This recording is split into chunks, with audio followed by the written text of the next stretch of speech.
Good afternoon, all. For the afternoon session, we have with us an eminent personality, Professor M.S. Ramachandra Rao, Department of Physics, IIT Madras, to give us insights on the topic Introduction to Nanotechnology. I now request Andrew to give a brief introduction of the resource person.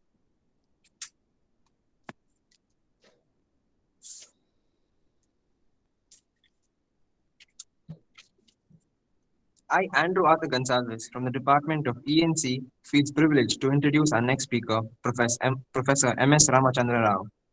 Professor Rao has completed his MSc at IIT Kharagpur in 1983, followed by a PhD in 1988. Professor began his career at IIT Madras in the year 1995 and now holds the position of chair professor.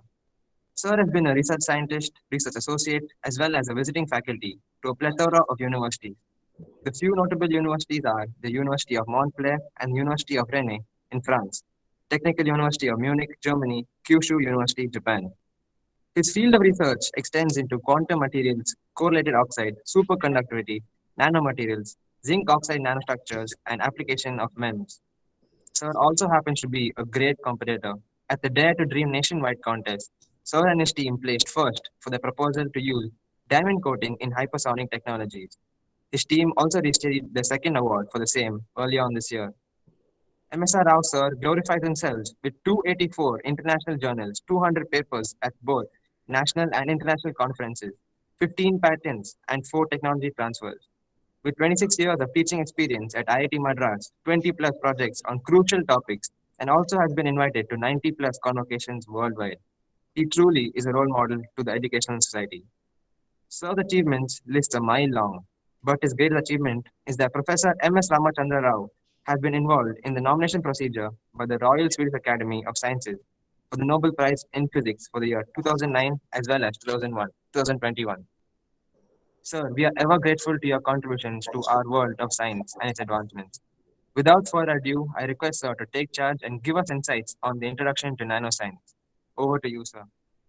Thank you very much for that nice introduction. Thank you, Professor Manjunatha, for inviting me, and thanks also to Professor Pinto, who has been my mentor from TIFR days. So you can see the screen, right? You can Yes, sir. see. Visible, sir. Visible. Okay. So, but I can't see any of you on the screen. Is it normal in this mode? I cannot see any one of you on the screen. I think it's normal, right? I think so. Okay, so let me get started. And once again, thank you for the introduction. All the best for this 3-day event organized by the Alvas Institute of Engineering Technology, which I visited 2 years back when the PLD conference was held, organized by Professor Pinto. It's a very nice, very impressive place. We stayed there for 2-3 days, had a lot of interactions with the faculty and students there. We had a separate session to meet the students, which I always feel that is very important. For researchers and teachers like us. I belong to the Department of Physics and also to 4 different centers. Material Science Research Center, in which we have recently established Quantum Center, which is a part of the Institute of Excellence Initiative of IIT Madras. We also established the Nanofunctional Materials Technology Center, DST Solar Energy Harnessing Center. This is one of the first solar hubs down south. And all these are a lot of research is happening in different areas, but with a basic focus on understanding materials, the physics of materials, taking all the way certain materials to device applications. So the topic is Introduction to Nanoscience and Advances in Nanotechnology. So I'll start with a very historical development in science in the 20th century, especially for young researchers. It's absolutely essential to know all that we are, seeing today is this great boom that is happening in research in many fields, and the availability of resources that is more important, which was not the case even 30, 40 years ago. Today, you can just download a paper within click of a button, which was not the case um, even 20 years back. All that has changed in a big way. But and then the science itself, the development of science. Even you can get a textbook in the PDF form, and then refer to whatever you want on the laptops and mobiles that we have. But then what we should not forget is the real historical developments that have brought us to this level. Today we are at a level where we have been created the required springboard by all the great scientists of the 20th century. So it's always good to know uh, about their contribution. So I will take you through a small journey of how it happened. Of course, all the discoveries pertaining to nanoscience and quantum sciences, the basics of nanomaterials and quantum materials, basics of nanoscience we'll go through, and then lots of interesting technological applications, mostly pertaining to the applied work that we are doing in our group. So that's a beautiful campus. In reality, we should be, I still like facing the participant, the students in a class and an auditorium to give lectures, but that's not to be the case in the last 2 years because of this pandemic. I hope that situation will change at least by next year. But this is our beautiful green campus, IIT Madras. You see spotted deer, you see black bugs, you see these special species, and a lot of flora, fauna. And that's the left top corner is our center. So when you happen to be in Chennai anytime, please visit our center. A word about IIT Madras Research Parks. It is India's first university research park. Um, it started a little more than a decade ago. Most of the people were a little skeptical about how it would work in India, but then IIT Madras Research Park now is a remarkable story. Many of our own students, our faculty, they have their incubation centers there. You have an idea, you persuade it in the form of research. Well, look, technology doesn't fall from the heaven.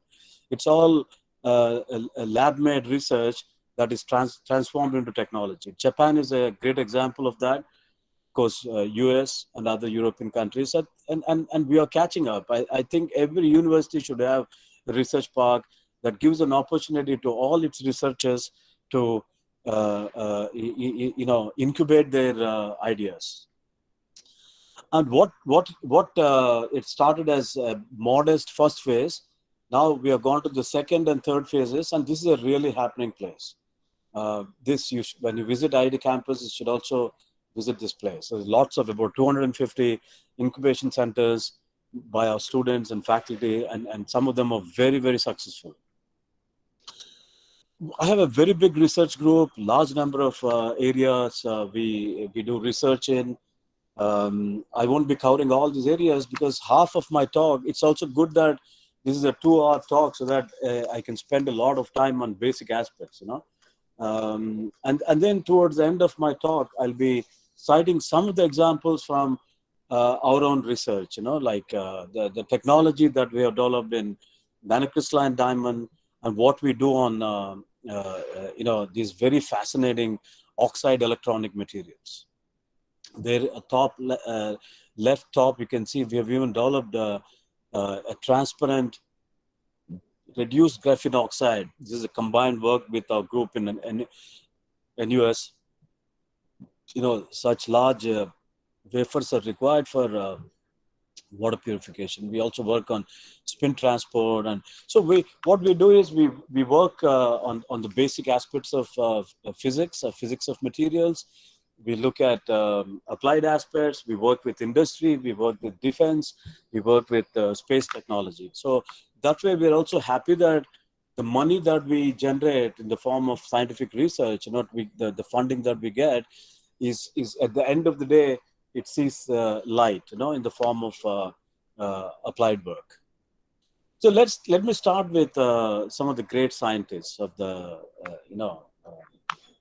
20th century. For all practical purposes, of course, Galilei is considered as the father of the modern science.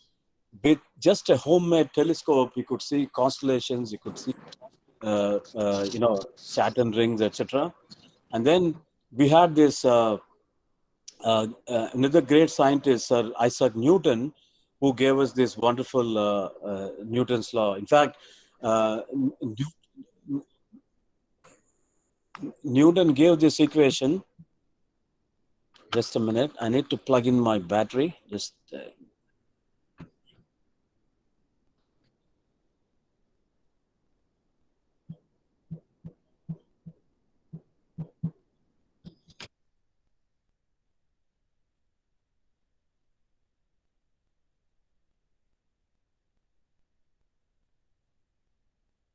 so the original equation that Isaac Newton gave was, F is equal to dp by dt, right? Uh, which has really transformed the way we started looking at the mechanical process, and then it became, the simple equation became responsible for various development of various fields, aerospace engineering, rocket science, fluid mechanics, all that with this simple equation. We had Lord Kelvin, who gave us the Kelvin scale, the Michael Faraday gave the discovery of electrical engine, and all today's electronics. Without, we know that, all our gadgets never work without a proper backup of electricity, and all these wonderful equations that James Maxwell gave us. These equations are basically coupled partial differential equations that, together with the Lorentz-Force law, form the foundation of classical electromagnetism, electromagnetics, classical optics, and electric circuits. So these give us mathematical models for electrical, optical, and radar and radio technologies.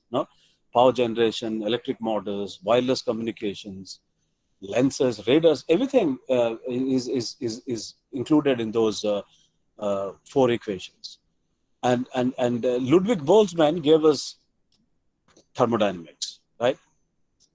Nothing works without thermodynamics.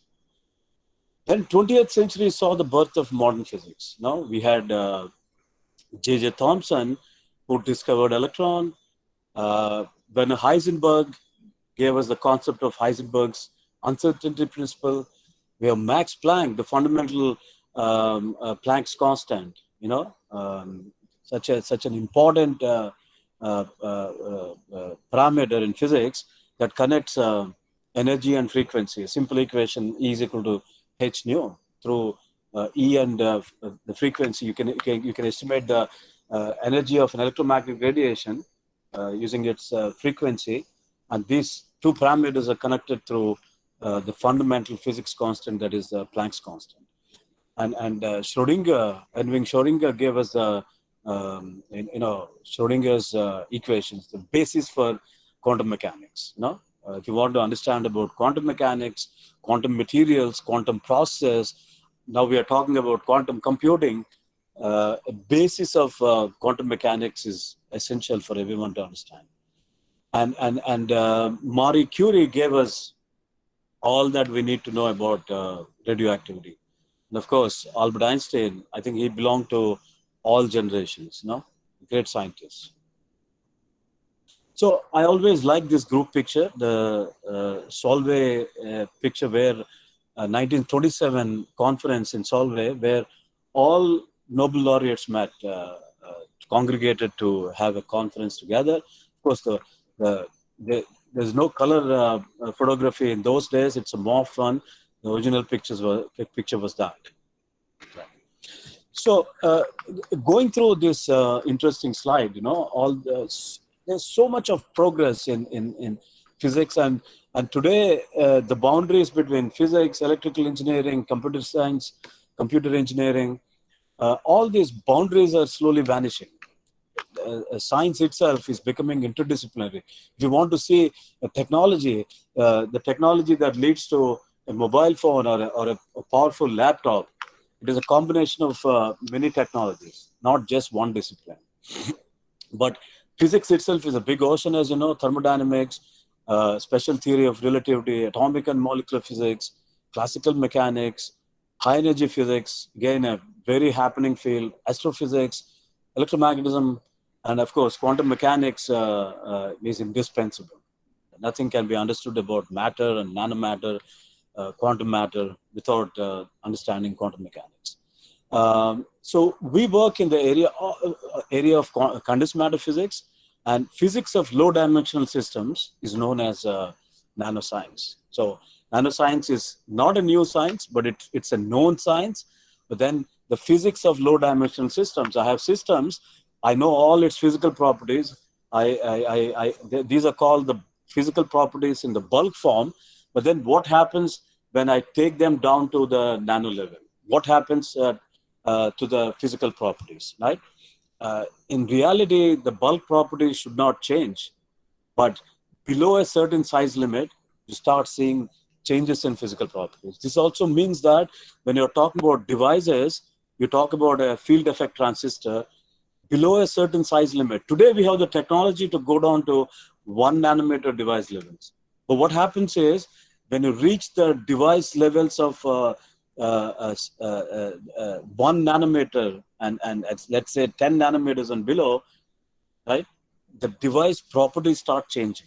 That's because of the quantum effects that sit inside these systems. So one has to be, so the technology is already there, but then you need to understand why a FET, or a tunnel junction doesn't behave in the same way when you cut down the size to the nanoscale regime. That's because of the quantum effects.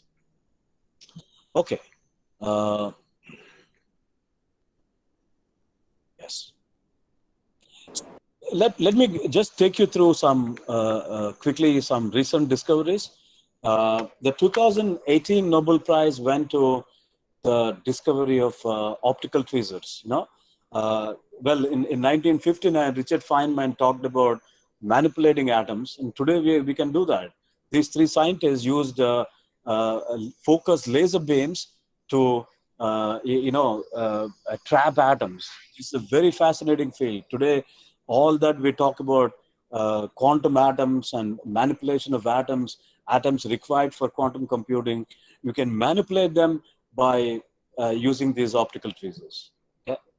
And then 2017, the Nobel Prize went to LIGO detector. Again, today, using these detectors, a lot of complexity goes into making these detectors. Because imagine the small optical experimental setup that you have in a master's lab, which you call it a Fabry-Perot interferometer.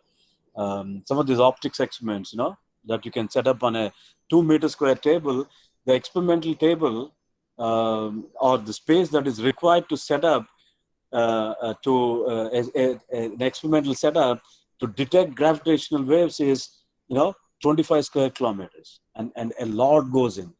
You need uh, extreme quality of materials, material science knowledge is required, mechanical engineering, electrical engineering, vibrational technology. All these put together, these experiments could be done nearly 100 years after Albert Einstein discovered that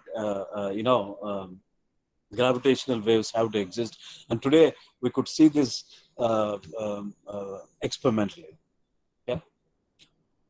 And in 2016, some important discoveries were made. Well, the Nobel Prize went to these three scientists for all their work preceding the Nobel Prize announcement. So 30, 40 years of work that culminates into finally getting these people the highest honor.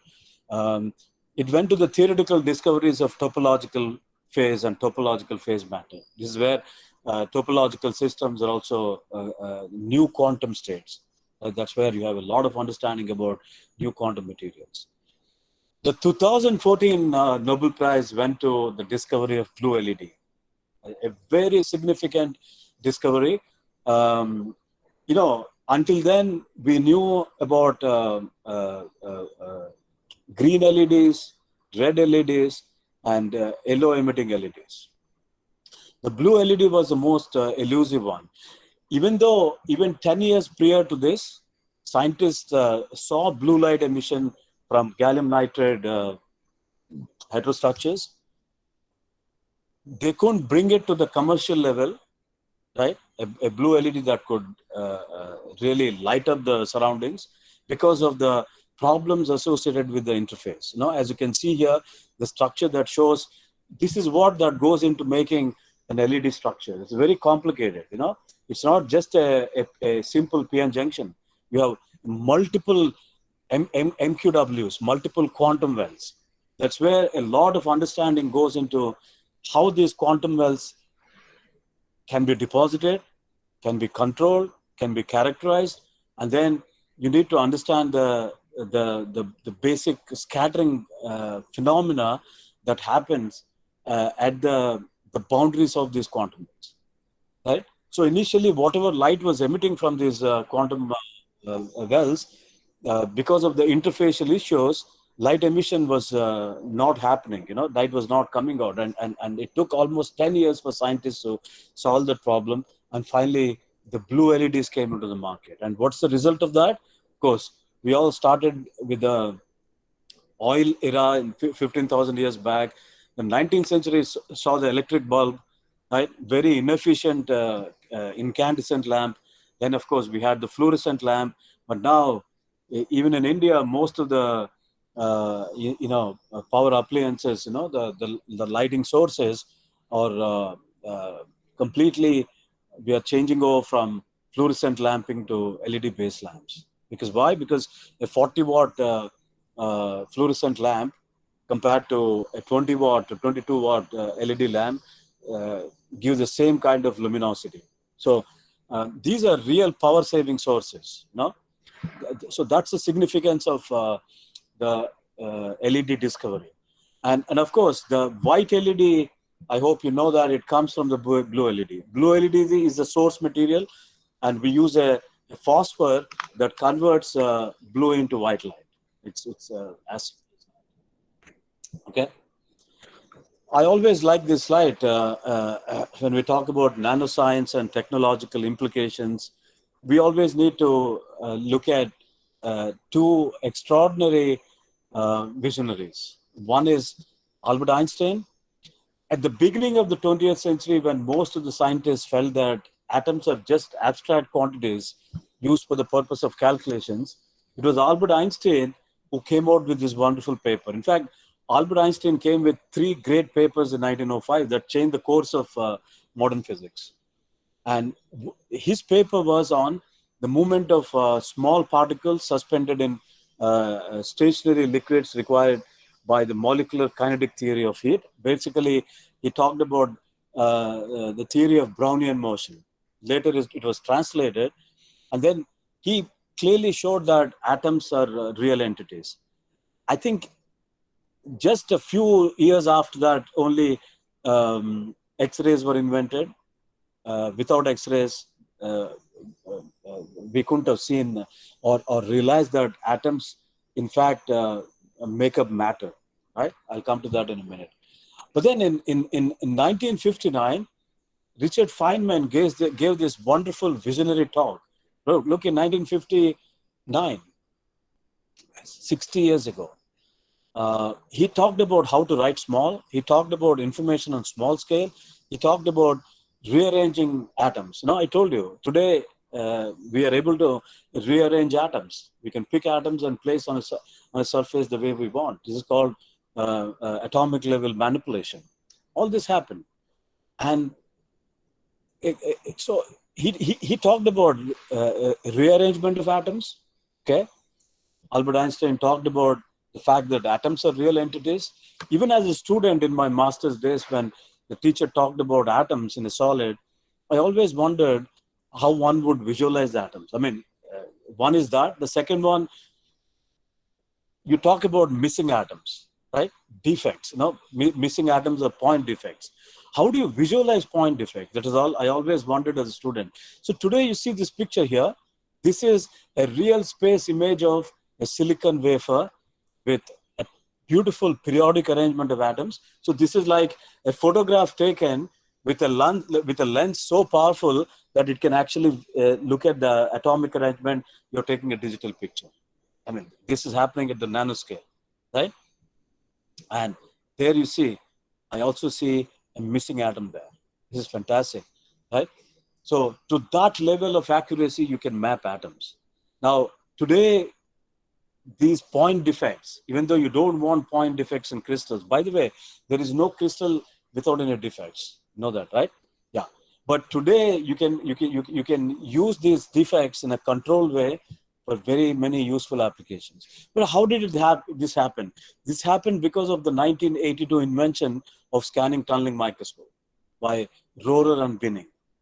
And this is one of the rarest inventions that got a Nobel Prize within 4 years.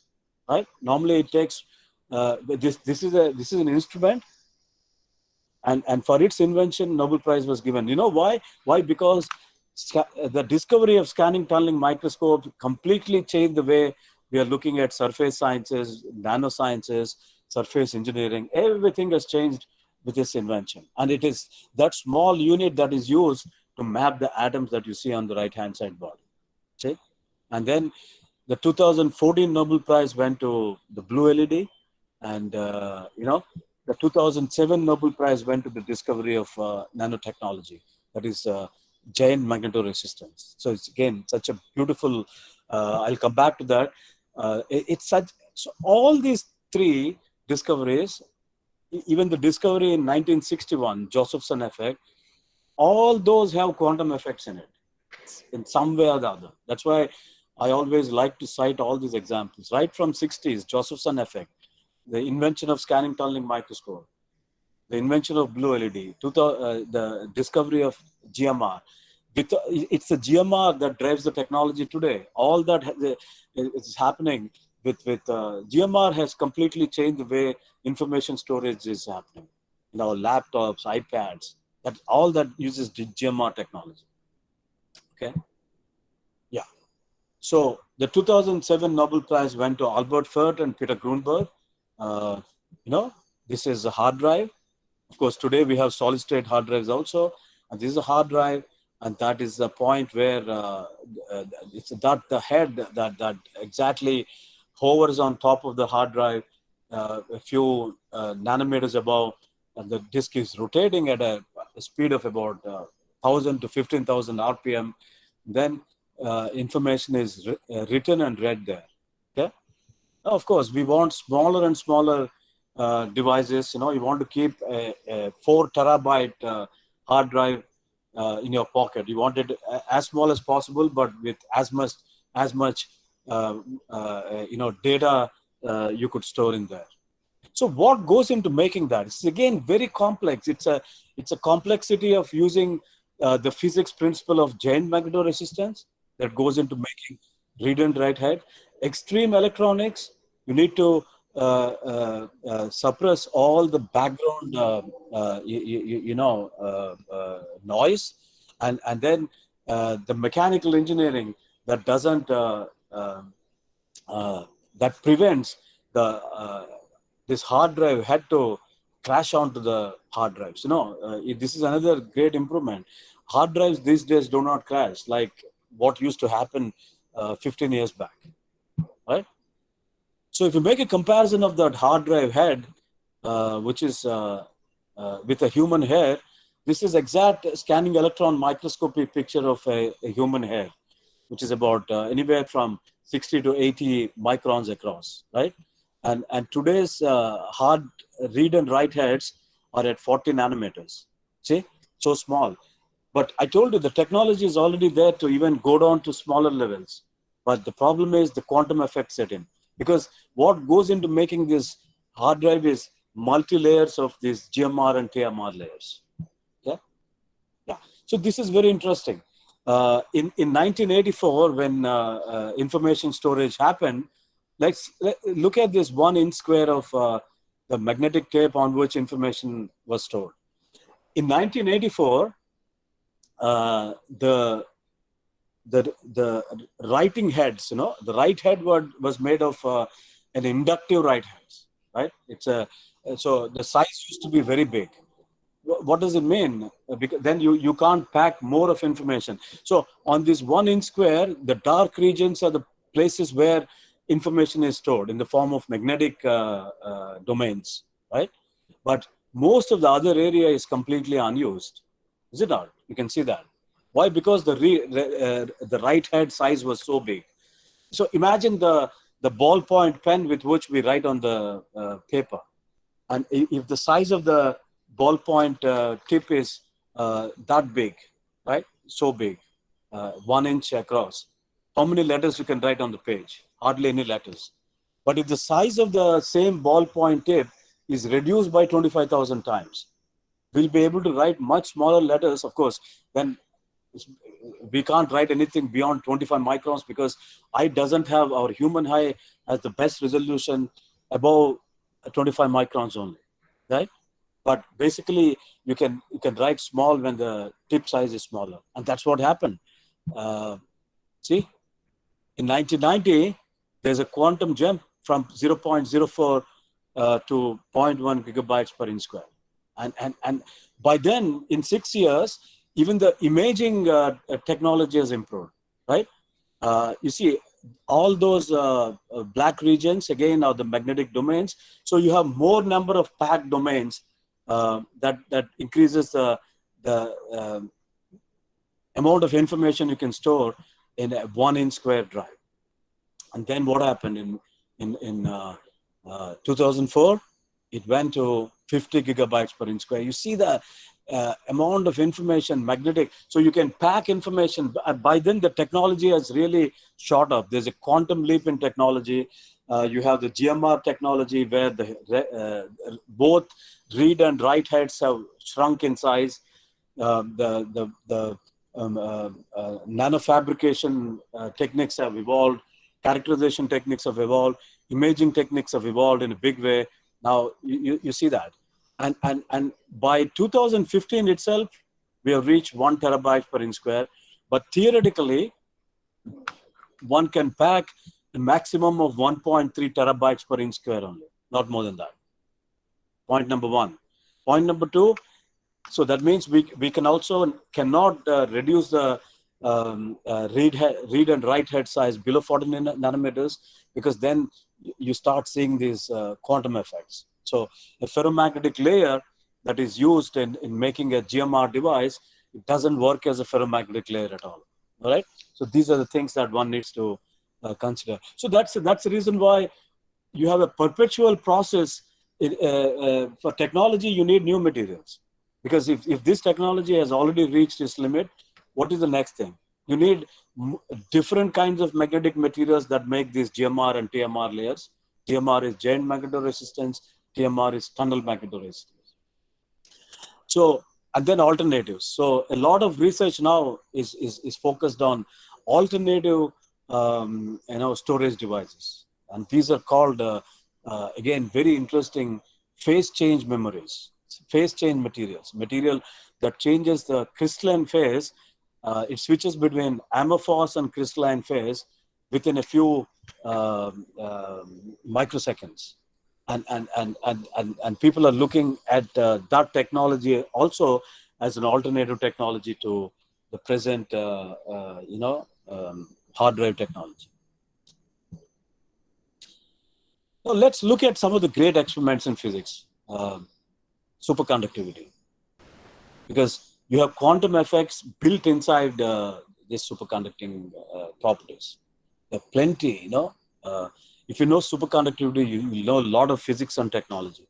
Today, of course, even though we still do not have a room temperature superconductor, the existing high temperature superconductors, yttrium barium copper oxide, in thin film form, right, is the most useful material that goes into many satellite applications, and also it goes into making our mobile phone base stations. A lot of microelectronic circuitry can be built with these high temperature superconductors. Cooling is not a problem, even though the TC is 90 Kelvin. Okay. Thanks to Camerling owners who, with all this homemade setup, he took, well, another important aspect in science and technology is the availability of low temperatures, right? How low, you know that the theoretical limit is 0 Kelvin, that is minus 273.12 degrees Celsius. Experimentally, can we reach those temperatures? Yes. Scientists have gone close to that, about 10 nanokelvin, but beyond that, you have quantum fluctuations. It's very difficult to reach, absolute zero, so to say. But we have now liquid helium, thanks to Camerling owners, he liquefied it more than 100 years ago. You can do extraordinary experiments using liquid helium, because you need to cool certain devices to see some interesting physical properties. Today's quantum devices, you have quantum devices, you have qubits, quantum bits, made of superconductors, but they all operate at millikelvin temperatures. So you need to cool the CPU down to the lowest possible temperature. Of course, the research is all about getting room temperature quantum bits. Yeah, we'll reach there probably in another 20 years. The young generation sitting here would certainly see quantum computers in another 20 years. All right.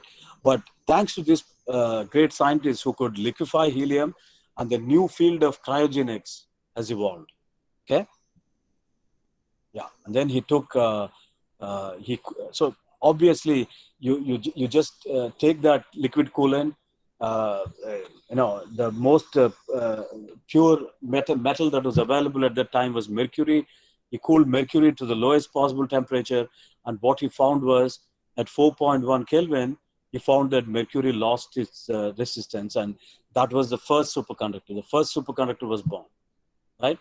So today, scientists, the field of cryogenics, low temperature physics is all dedicated to scientists trying to realize how close they could go towards the absolute zero. So the question here is, can we visualize quantum effects? No, we talk about transport. If I'm passing a current through a conductor, there are several quantum effects, scattering process that the current experiences. But the point is, can we visualize all that? No, we cannot visualize all that. What we can do is, we can indirectly do a measure its resistance or some Hall mobility, and say that, yes, then you use standard models to show that you have some quantum process happening during the transport of current. So quantum phenomena cannot be visualized easily. But this is a wonderful quantum phenomenon that can be visualized. That's Meissner effect, which is, if you have a superconductor in the normal state, the magnetic field lines just flow through the superconductor, no problem. But the moment the material gets into the superconducting state, it doesn't allow the magnetic field lines to flow through its interior. It just throws the magnetic field lines from its interior. That means the magnetic induction inside is completely zero, right? So this is called the Meissner effect, which means, so this black disk here is a superconducting disk made of beautiful material called yttrium-barium copper oxide, which superconducts at 90 Kelvin. So you can easily take it to its superconducting state by dipping it in liquid nitrogen. The boiling point of liquid nitrogen is 77 Kelvin. So you're cooling it below its superconducting state. So the moment it goes into the superconducting state, what happens is, the magnet that you bring in close there, it starts hovering on top of it, right? Levitates. This is called the magnetic levitation effect. And that is the beauty of this technique called magnetic levitation. You see that? Now, what you see here is, uh, you know, I have the disk that is dipped in liquid nitrogen. That means that superconducting disk has, the disk made of yttrium barium copper oxide has attained its superconducting state. Yeah, now you bring a magnet close to it because, and this is also a test that the material has gotten into its superconducting state. You see that? Now it has lifted up, it's levitating, and then it is free to rotate because if you take the air friction out around it, and if you have a circular disk, it'll start rotating for a longer time. So this is a beautiful demonstration of the Meissner effect. And today, why do you need superconductors and low temperatures? Yes, you need superconductors to create the highest magnetic fields that you want to have. In the electromagnet that you see in the laboratory, you cannot get more than 3 Tesla.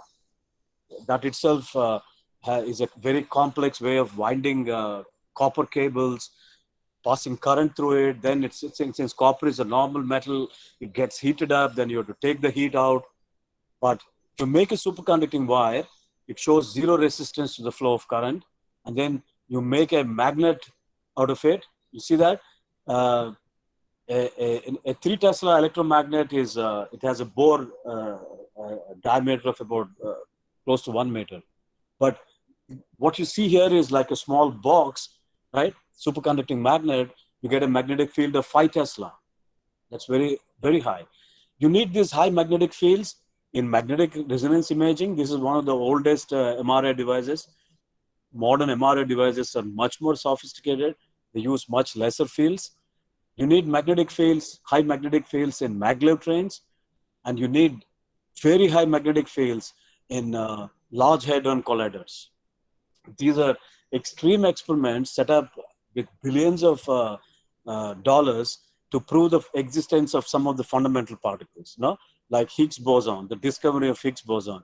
So you make these charged particles to rotate in large circles with a circumference of 25 to 30 kilometers. But then to bend these charged particles, you need magnets strategically spaced at different points. You see the use of magnets in several applications. So quickly, the evolution of modern physics, all that we are, the beautiful science and technology part that we are as scientists enjoying today in terms of new equipment, better equipment, better understanding. We have so many books and monologues and papers available for our understanding. But this is not the case when the whole thing was developing at the beginning of the century. So modern physics came of age in 1900s. Physicists discovered that Newtonian mechanics didn't work when objects were very small or very fast. If things are confined to very small dimensions, nanoscale, then you need to know quantum mechanics, atomic orbitals, quantum heterostructures, right? Quantum particles, nanoparticles, quantum wells. You need a basic understanding of quantum mechanics. If things move very fast, let's say, you need to apply relativistic mechanics, right? So the Bohr's classical model was very exciting. You know, again, why I show this is in 1913, he proposed the quantized model of hydrogen atom. He talked about quantization of electronic orbitals, right?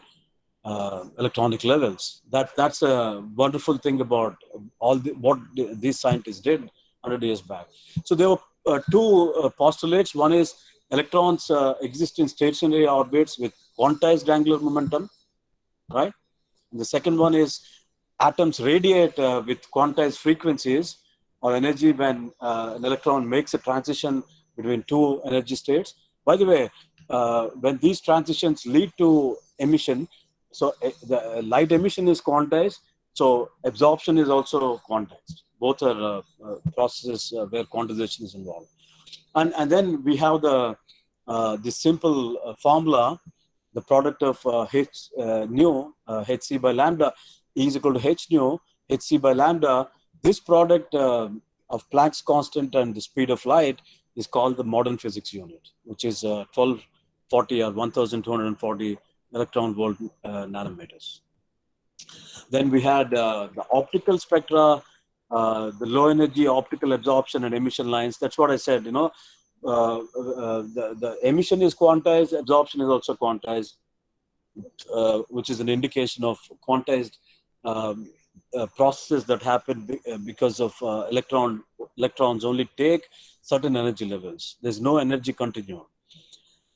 In a similar way, X-ray spectra are also analogous to optical spectra, but this happens in the case of heavier elements. No? Then we had this beautiful Frank Hertz experiment where they showed the quantized inelastic scattering of electrons in hydrogen gas. It provided clear evidence of atomic energy levels.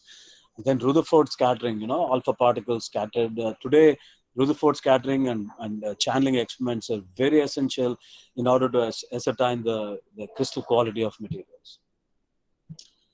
Yes.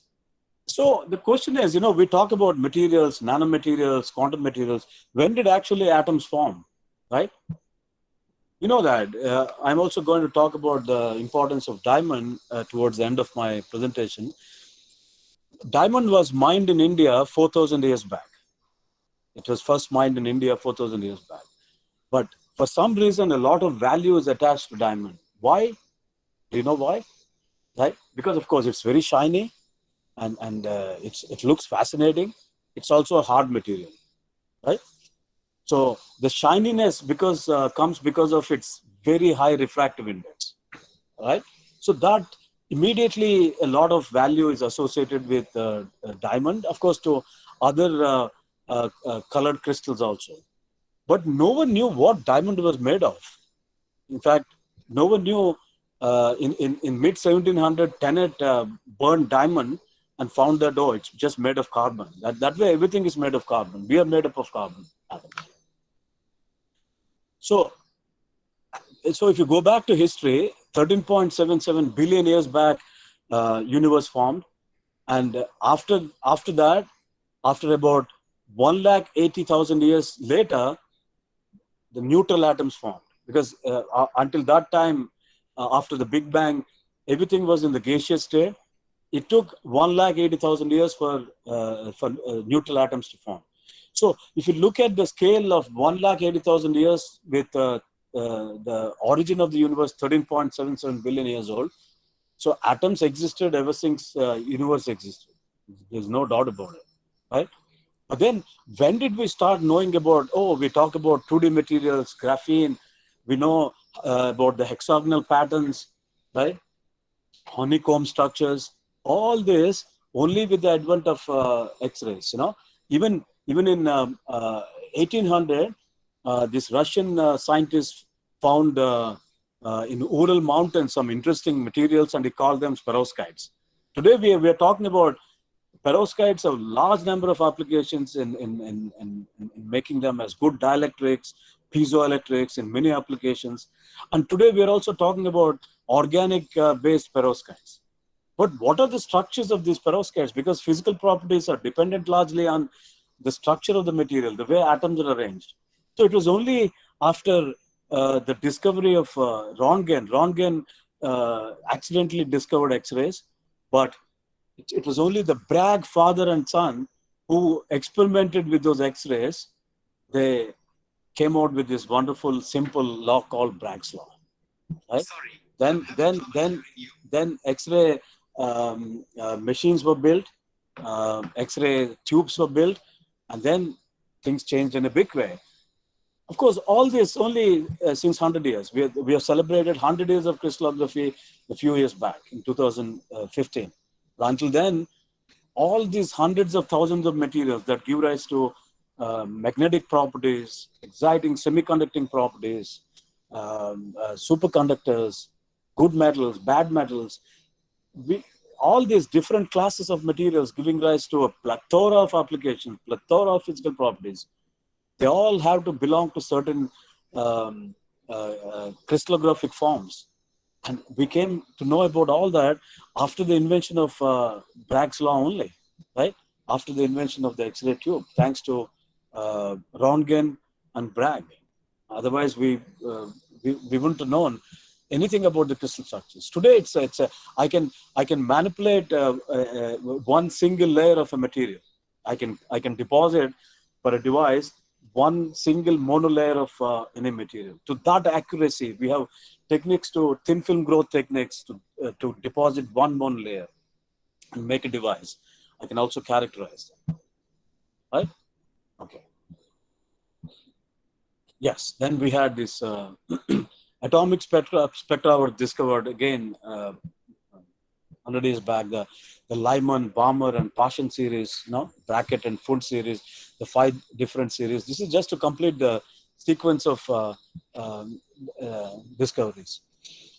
Now, let me talk about the charge and spin of the electron. Electron, such a fundamental quantum entity. Today, it's not only about using the charge of the electron.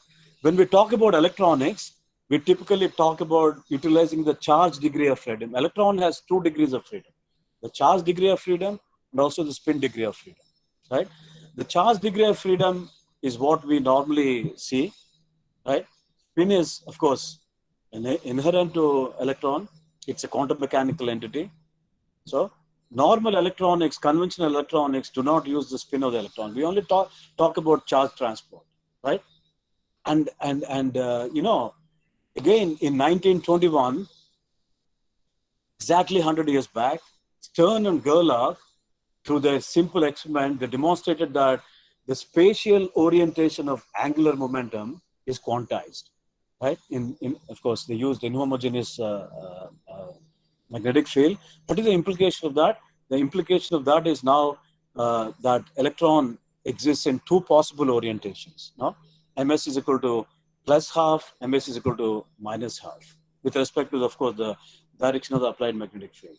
And this has, so we now talk about the spin up and spin down electron. So we can talk about, in terms of any useful device, we talk about state 1 and state 0, upspin and downspin, state 1, state 0, on, off. That's how, a spin degree of freedom could be utilized in a field called spintronics, right? That is the field of spintronics. It covers all physical phenomena that are determined by both spin and the charge degree of freedom, where spin plays a crucial role. So electronics uses charge degree of freedom, fluxonics uses magnetic flux and charge, mechatronics uses mechanical systems and charge, spintronics uses spin, of course, and also charge, of course, is a part of the spin. It's a combination. And you also have a new field called piezotronics. You use the piezo property for in MEMS devices, a large number of MEMS devices, and also energy harvesting using those MEMS devices. So you have large number of these magnetoresistance effects. I talked about GMR, for which the Nobel Prize went to Peter Grunberg and Albert Fett. There are lots of other scientists worked on various kinds of MR effects. And today, we also talk about TMR. The next generation read and write heads are going to be based on a technique that is similar to GMR, which is slightly different. It's called tunnel magnetoresistance. In simple physics terms, if you go back to, again, today's technology is based on some of the fundamental discoveries that we have seen several decades back. This is, again, one good example. Neil Mott came out with, the Nobel laureate, he came out with many useful models. Right? He talked about metal insulated transitions, where you dope a material, you transform its insulating state into a metallic state and sometimes in a superconducting state. These are called metal insulated transitions. And Mott talked about the 2-spin channel model. In simple terms, if you have 2 channels, right, If one channel is more resistive, shown by a bigger box, and the other channel has a smaller resistance, smaller box, this difference, delta R, right, gives me what is called magnetoresistance, resistance, change in resistance. If I can bring up that resistance change by applying a magnetic field, I call it magnetoresistance. That's it. Because the spin polarization is it's a difference of the spin up and spin down electrons. Down spin should be there by the total number of electrons, or spin up and spin down electrons. So to say, the density of electronic states. So you cannot achieve this in single materials. You can do it in thin film based multi-layers. I'll tell you how. So let's say you create, you know what is a paramagnet? A paramagnetic layer, if you have a paramagnet, you have all these magnetic spins randomly oriented like this. So if I have two paramagnetic layers, I can get these two paramagnetic layers today by depositing one layer over the other one. This I call it two channels, artificially built two channels. So I can also selectively send a spin through it. When I inject a spin through it, what happens is when the upspin sees an upspin here, the scattering is minimum. So this shows that this indicates, the lightning part indicates that there is scattering. So there's scattering everywhere except that part. In a similar way, when a down electron is moving, right, it sees a down electron there, and then the scattering is less. Rest all electrons scatter. So these two states lead to resistance of the upspin state and the downspin state. But the average resistance is same in both the channels. You don't gain anything. But I want to create a difference between the upspin resistance and the downspin resistance. How I can do it in the following way. I now take an orderly state, a ferromagnetic state, where all the spins are aligned in a perfect periodic way. And when an upspin goes through it, right, there is minimal scattering. The resistance is low, right? Resistance is because of scattering, right? Electron scattering, electron phonon scattering, electron magnetic impurity scattering. And in the second channel, I have a low spin electron. When it goes through, there is a huge scattering everywhere. And this gives me a very high resistance, low resistance and high resistance. I have achieved it. So I can today I can grow these layers using a powerful technique like pulse laser deposition or molecular beam epitaxy. I can control the thickness and I can do these wonderful experiments. And so in this process, what I do is I have the delta R here. The delta R here is zero. There's no difference, right? I have a huge delta R here, right? Divided by R resistance with the magnetic field applied. That gives me a magnetoresistance, right? And if this magnetoresistance value is of the order of 25% at room temperature, you can make a device. You can make a device called giant magnetoresistance that goes into making our read-write heads. See that? So you have several of these beautiful devices these days. You have GMR-based devices, you have spin valves, you have tunnel magnetoresistance devices. Now imagine, I'll give you an example where, let's say there are two ferromagnetic layers separated by a normal layer. And let's say I pin the ferromagnetic direction of the ferromagnetism in this way. It is not moving, but I'm able to move the ferromagnetism or ferromagnetic magnetization in the upper plane. That means the upper plane magnetization, the double arrow indicates that I'm able to rotate the magnetization in that plane, right? Whereas this is fixed. So which means what? When this arrow points in this direction, same spin, I get less resistance. But when I rotate the top layer spin, anti-parallel, I get more resistance, right? Like exactly what I explained. Similar spins, parallel and anti-parallel. Now, what does it lead to? So when you make a device out of it, what happens? You make all these layers, and then if you start rotating the magnetization of the top layer, right, with a simple small magnet, because these are thin layers where you can use a small external magnetic field and rotate the magnetization on the top layer. You see that, right? the magnetization of the bottom layer is fixed. You need a spacer layer in between these two layers so that you have two different magnetic states. Otherwise, it's a single magnetic material, right? Because that's how I'm artificially creating two domains. That's the reason why I need a spacer layer. And then you see, I'm rotating the magnetization parallel in one case, perpendicular to the other case, and I'm controlling the resistance. You see, high and low, high, low, high, low. So I have the 0, 1 states. So beautifully, you can generate those 0, 1 states. Yes. So material revolution. Now let me go into that. It's a perpetual process. Um, um, you have materials with all these properties: dielectrics, ferroelectrics, electronic materials, magnetic materials. You have hundreds of thousands of them. If I take the handbook of semiconductors, it runs into several hundreds of pages with a large number of systems named there. Okay, but all these hundreds of thousands of materials, they all crystallize into 7 crystal forms. We are lucky, and 14 Bravais lattices. That's why crystallography plays such a crucial role. Now, these are all naturally occurring crystals, right? They all look beautiful, but you see, each of those crystals, when you do crystallography, they all have a specific crystal structure. You see that? Without crystallography, you won't be able to understand how the atoms are arranged in what way in these materials. Yeah. So let me talk about now what is called the macroscopic observation. You have a ceramic, which is a white powder. I can convert that ceramic into a single crystal. And look, if I show you copper, right, metallic copper, and again a material which has a dull-looking surface. If I ask you which of these is a good metal, the answer is copper, right?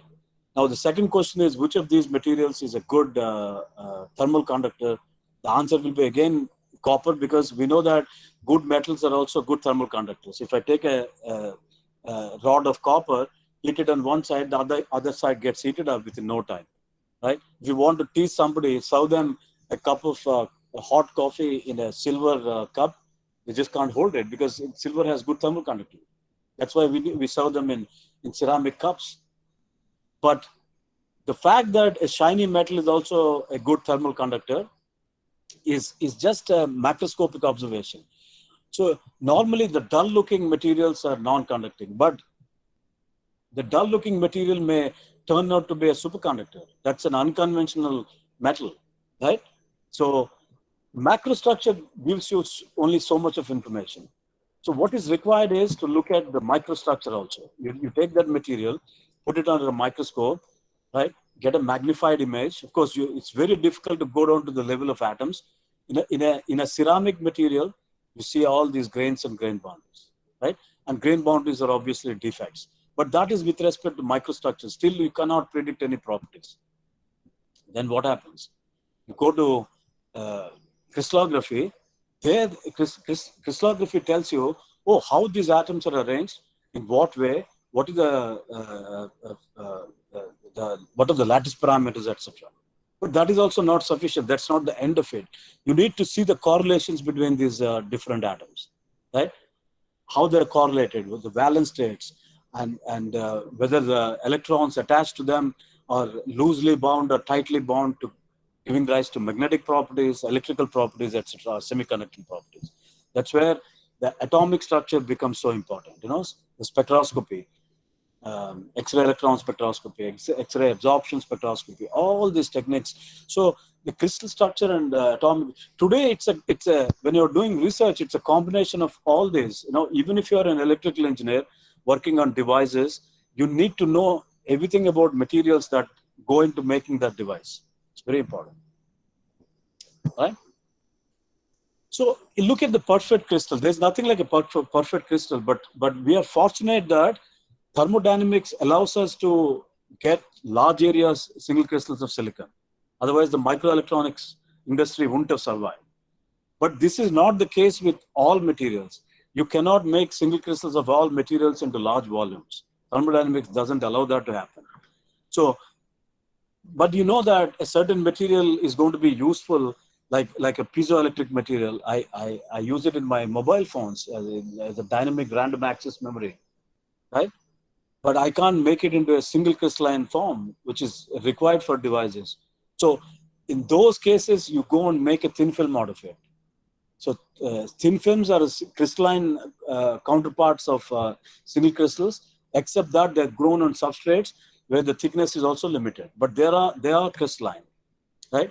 But the single crystal growth doesn't follow thermodynamic laws. It beats all thermodynamic laws because thin film growth is a non-equilibrium process. Right. So if I have to call it a single crystal, I need to see perfect atomic arrangement all through the entire volume. The entire volume from one end to the other end, the lattice has to be perfectly spatially periodic. This is important. But of course, you cannot get a crystal without defects, right? Point defects. But grain boundaries are what you see in polycrystalline materials. That's why polycrystalline materials cannot be used in device applications. This is where a thin film growth process converts this polycrystalline system into a useful single crystalline system, single crystalline thin film. You can also make these quantum dots using several thin film growth methods. So, like I mentioned in the earlier part of the seminar, that point defects in a controlled way are useful for many applications. If you control grain boundaries, you can also envisage useful applications. One of the applications we've already seen, the GMR device, it's actually an artificial grain boundary between two ferromagnetic layers that you have created at the lab level. And this is the perfect example of controlled growth of grain boundaries for useful applications. Okay, so if you take silicon, you take it to its melting point and quench it rapidly, you get glass. That's how glass forms, right? Take it to its melting point. What is glass? Glass is a non-crystalline form of any material, right? So the amorphous state of any material is glass because your melted silicon dioxide, all the atoms are in random motion. There's no orderly arrangement. And then by quenching it quickly to room temperature, you're not given enough time for the atoms to settle down to the lattice parameters, lattice positions. So it's a glassy material. But glass has its own applications, right? So without glass, you can't imagine, uh, household things that glass is used for, right? Now, if you make a single crystal out of glass from the same melt, I don't quench it rapidly, but I use a slow cooling process, right? Using a Chakrovsky method. When silicon dioxide, it's the same sand that is a source material. When I rapidly quench, I get glass. But if I slow cool it and I make a crystal, I call it quartz, right? So glass has its own applications in a non-crystalline form of silicon dioxide, but the crystalline form of silicon dioxide that is called quartz, where are the applications? Now, most of you must be wearing these watches where it's written quartz movement, right? So all these watch movements around the world, the analog watches are run by quartz crystals because quartz crystal has a natural frequency, right? The inverse of that gives you time period, and several of these quartz crystals stitched together to get 1 second. That's why the accuracy of these quartz crystals in running the analog clocks is so accurate. See, right? It's the same material, amorphous form, glass, crystalline form, quartz. And then I can process silicon dioxide and get silicon. I purify it, I dope it, make a crystal, then I dope it, make it P-type, N-type, I make a photovoltaic. Goes into powering houses, satellites. You see that. One resource, silicon dioxide, ends up in giving us glass, quartz, and then solar panels. So I always say that it's always sand to silicon. It's an extraordinary material. As long as oceans and seas are around, you have plenty of silicon to make glass, to make solar panels, to make quartz, right? These applications are never going to cease. Right. So you take this material, any material now, what happens when you cut down the size, right? Each material exhibits a definite property. You take a piece of copper, it has its bulk property, which is electrical resistivity, its thermal conductivity. A semiconductor has a band gap, which is its bulk property, which means I take a big piece of silicon, measure its band gap, and I cut it into 10 small pieces. The band gap should not change. But band gap is not a function of size. But below a certain size limit, that is 100 nanometers and below, you start seeing interesting changes in physical properties, right? So electrical properties, magnetic properties, thermal properties, they all starting to scale down uh, in the nano regime. That's the world of nanoscience, right? That's where the physics of low dimensional systems, the quantum effects set in, and you need to understand why these quantum effects start altering the physical properties. So you take a semiconductor, you start cutting down its size. Very interesting things happen. You go down to the de Broglie wavelength limits, right? What you see is new exciting physics, quantum effects is seen, conductance quantization. And then today we are even talking about single electron transistors, right? You take a magnetic material, you start cutting down its size reduction. Again, you see very interesting physics, that is a GMR physics. I already explained the practical aspects of it, right? Yeah, so you grow all these alternating multi-layers separated by non-magnetic layers. I can control the parallel and anti-parallel spins, giving rise to the GMR behavior. And it goes all the way into those devices, that write our read heads, right? And at very low sizes, to take a magnetic material and cut down its size to very small sizes, you start seeing extremely interesting properties. I'll give you an example. You see superparamagnetism. So all that magnetism that we learn at the lab level, right? That magnetism in the form of small particles, you start seeing biomedical applications of these magnetic nanoparticles. I'll explain that how it's done. So basically, nanomaterials are nanosystems are classified as three types. The bulk is a three-dimensional bulk material. The two-dimensional one is example is a thin film, where one of its dimensions is in the nano regime. That means the confinement, quantum confinement, happens along the thickness. And examples are semiconductor quantum wells. And when two of the dimensions are in the nano regime, right? Like you take a rod, one-dimensional nano rod. So the carriers are free to move only along the length axis, not along the cross section. So they're confined in the XY plane. So you have a one-dimensional material, and then the zero-dimensional material is where the confinement happens inside the particle. The particle cannot move out of the its confined volume. That's a zero-dimensional nanomaterial. But the two-dimensional, one-dimensional, and zero-dimensional materials, if they start showing quantum effects at those size scales, you call them quantum materials. So two-dimensional nanomaterial, one-dimensional nanomaterial, and zero-dimensional nanomaterial. When they start showing quantum effects, you call them two-dimensional quantum material, that is quantum well, one-dimensional quantum system, and the zero-dimensional quantum dot, right? Okay. Yeah. So I won't go through all this. Basically, to understand all that, you need to look at the quantum mechanical aspects of particle in a box. What it says is the electrons do not take all energies like the classical physics says. Electrons only take quantized levels, right? And then as the particle size is reduced, you're pushing these levels apart, leading to even band gap changes. So in the nano particle regime, to take a semiconductor, when you below certain size limit, right, of 20 nanometers of CDSC particles, you start seeing even the band gap changing. That means that you're in the quantum confined state. Okay. All right. Those are discrete levels. Yeah. So you have the bulk crystal on one side. So nanomaterial doesn't mean that you have a single atom or single molecule. It's a cluster of certain number of molecules, where you start seeing these size-dependent effects. So, in summary, you have the bulk material whose density of states varies as root of E. It's the same bulk material.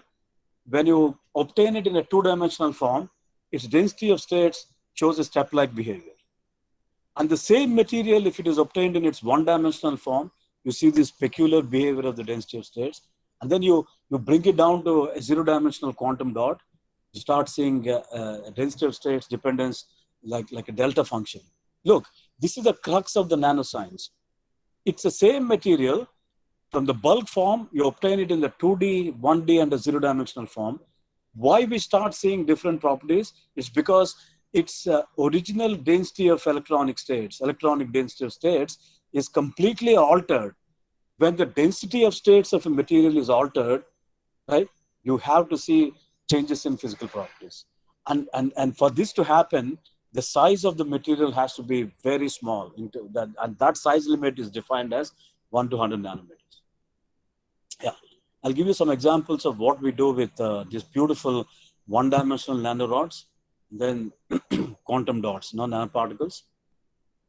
And this is a perfect example of what happens when you take cadmium telluride, cadmium selenide. This is a beautiful band gap engineering.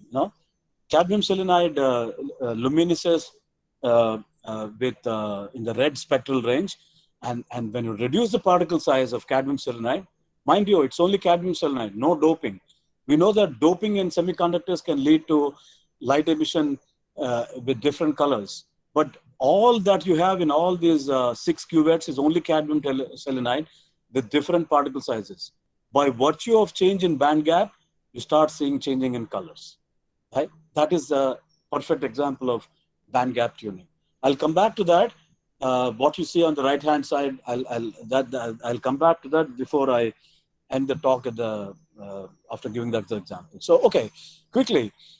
So, models show that the cohesive energy of free nanoparticles varies linearly as 1 by r. R is a particle size. So, particle size decreases when the cohesive energy of a material is affected.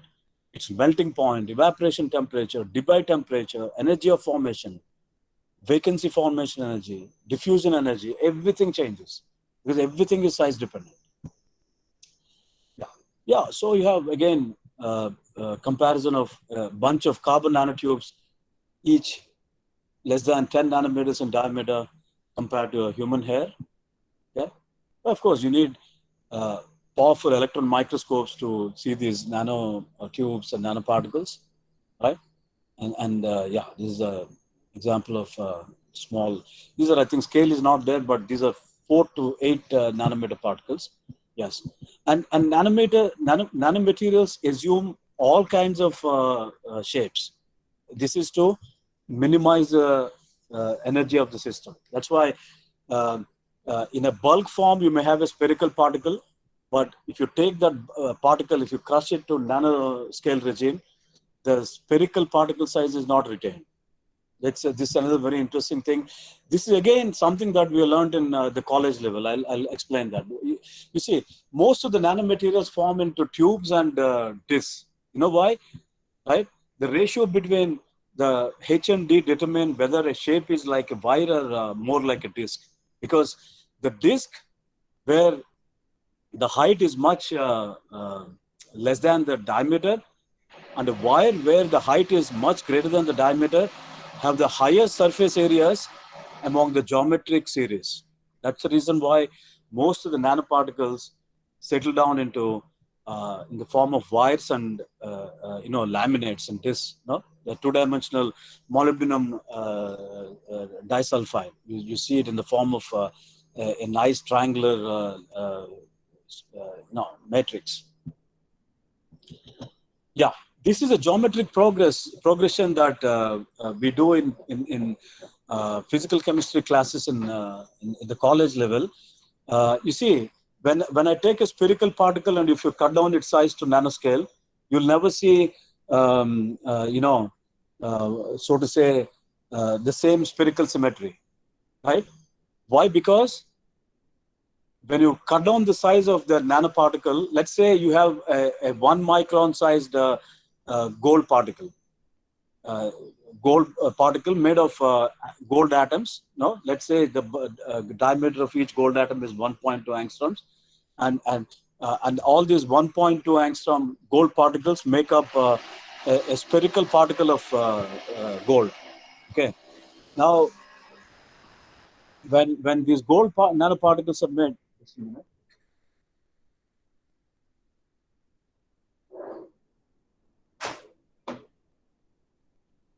so the one micron spherical particle.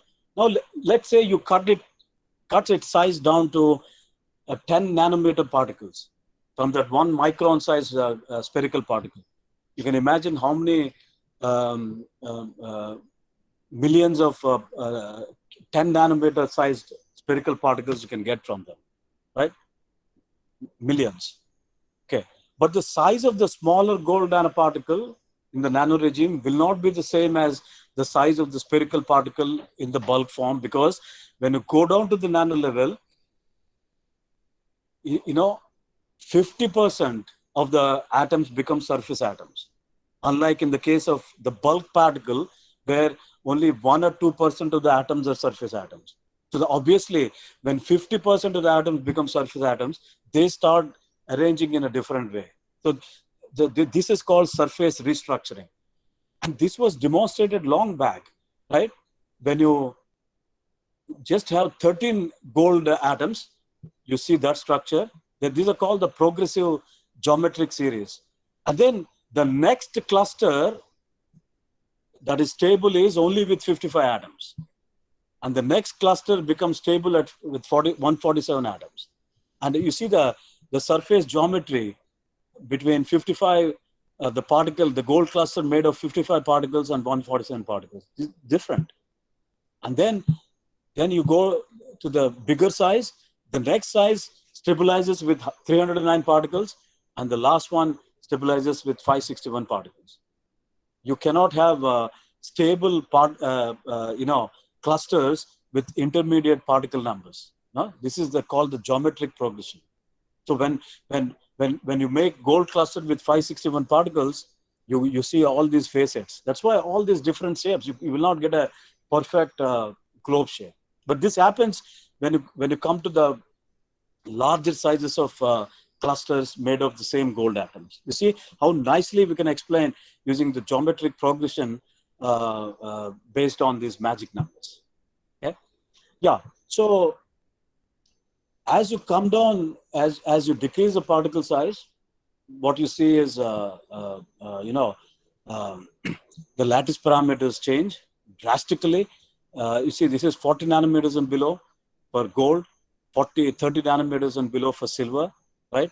Each one attains the nanoscale confinement effects at a particular diameter value, right? The diameter from which, below which gold shows these changes is different from that of silver. But you see, the lattice parameters change. This is also one of the indications that the thermodynamic property, that is cohesive energy, is changing. So with all these, so materials that exhibit very strong electronic correlations, right? Like superconductors, magnetic order, materials whose electronic properties are linked to non-generic quantum effects, such as topological insulators, Dirac electron systems, such as graphene, is a wonderful example of 2D system, 2D nanomaterial, as well as systems whose collective properties are governed by,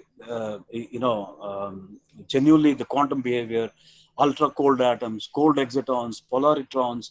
There's so much happening. It's complete process of, emergence now. Yeah. So if you look at this article that we done for Journal of Physics Day, you see several articles on qubits, teleportation, quantum spin liquids, wild semimetals, spin orbit interactions, and there's a different fields have come up, under the name of quantum materials and emerging phenomena. This is very interesting. Now, again, if I show you three different pieces of three species like this, um, if I ask you which of these is what, because they all look shiny, your answer would be all of them should be metals, right? Now, if I ask you which of these properties that these three elements or alloys sitting there could exhibit, our guess would be first one, second one, and the fifth one. You strike off dielectric and piezoelectric because dielectricity and piezoelectricity is seen in insulating systems. So insulators are not shiny. So we strike off second and third one. So this could be an electrical conductor. This could be show a magnetic property, and this could be a superconductor. But more than that, you can't say anything. So if you do crystallography, right, X-ray diffraction, you'll be able to say that, yeah, I think the structure of this one is hexagonal, the structure of this one is face-centered cubic, and so on. But still, you cannot predict the physical properties. That is where electrical property measurement has to be done. It's very important, right? Electrical property measurement as a function of temperature, right? Now, when you do that, when you measure electrical resistivity as a function of temperature for this one, it turns out to be platinum, and which is a good conductor. It's a noble metal. See? And the second one turns out to be germanium, which is a semiconductor.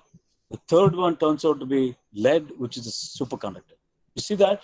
Without this, everything looks the same. But you start measuring the property as a function of temperature. One turns out to be a metal, one turns out to be a semiconductor, and the other one a superconductor. You see? This is where the physical property measurement as a function of temperature is absolutely essential. And that's what,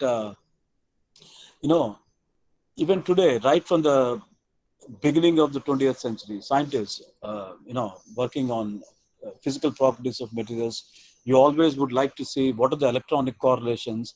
If you want to look at the electronic correlations, you should do a simple experiment of electrical conductivity measurement. So Isaki, Gayavar, and Josephson was developing the theory in those days, and Isaki and Gayavar were doing experiments. And obviously, now you have liquid helium available, and the simplest of experimental methods is you take a small piece of wire with a good cross-sectional area and known length, right?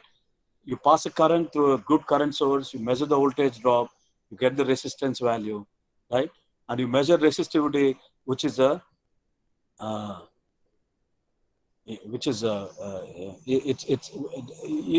relation between resistance and resistivity, right?